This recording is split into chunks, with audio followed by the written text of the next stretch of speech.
Hi, this is Pat McDonald, your host for Vote for Vermont, where our tagline is Listening Beyond the Sound Bites. Joining me as a co-host is Jennifer Harrison. Jennifer, welcome. This is her first time on the show. It is. But Jennifer's background is she's been an actress in Hollywood, has come here to Vermont and has done a couple of radio shows. Love the radio. Yeah, I love it too. I go on So much fun. WDEV a lot. Yeah. It's great. So we're very glad she's here, and she's also a good friend. Our guest today is Sally Ackey. Did I say that right? No, Ackey. No. Ackey. I'm sorry, Well, Sally. it rhymes, it's like hockey without the H. I got it. Thank you very much. You've got to know that because she's a candidate down in Rutland-Bennington. So welcome to the show. Thank you very much. So would you introduce yourself to our audience? Well, usually what I say when I'm introducing myself to the voters, the first thing I say is, I'm not a native Vermonter. Me neither. Be But careful. my mother was.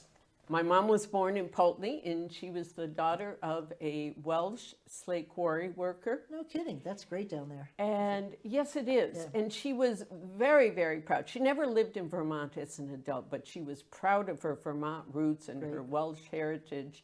And that was one of the major factors that led me to choose UVM for my undergraduate work. I graduated with a degree in mathematics, cum laude, Phi Beta Kappa.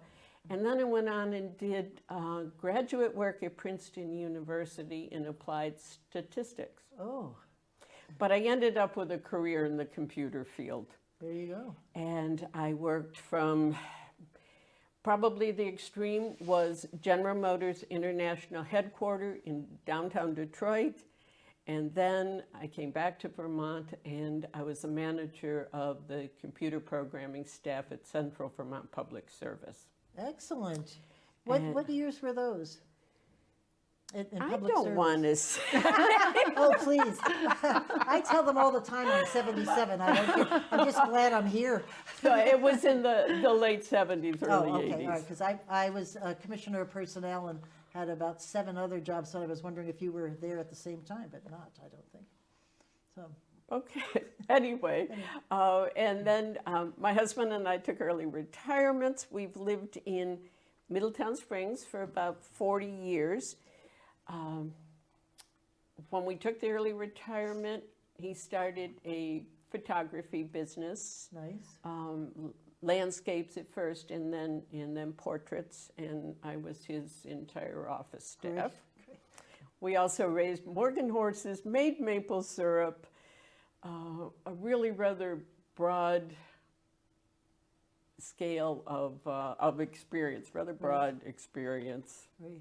Well, I mentioned to you Ruth Town from Berlin, and she's since passed away, but she was the president of the Morgan Horse Association. I mean, she was knee-deep in Morgan horses and passed that love on to many of us in Berlin. Okay, well, ours was Old Blood Morgans. The bloodline was called Lippet. Oh, Beautiful. They were Old Blood, the short, stocky ones. oh, wonderful. Oh, I love it. Me too. And that was down when you were in Rutland, or where were you No, we living were then? in Middletown Springs. Middletown We Springs. live on an old farm. The house itself Oh. was there in 1785 at the Oh. first town meeting of Middletown Oh, I Springs. love it, Sally. What a great history. That's good. Oh, I love it. Go ahead. It And is. It's they- wonderful. I love They say horses. anybody who's good at math is good at computers and good at music. I don't know if there's any yeah. skill there, but that's Well, what they not say. singing. Don't ask No. me to sing. Right. I don't They even sound say good in the shower. everybody can sing. That's what they say. No, I don't think so. Yeah. Go ahead. Well, whatever. Well, yeah, I can sing. It's just you don't want to listen right. to it.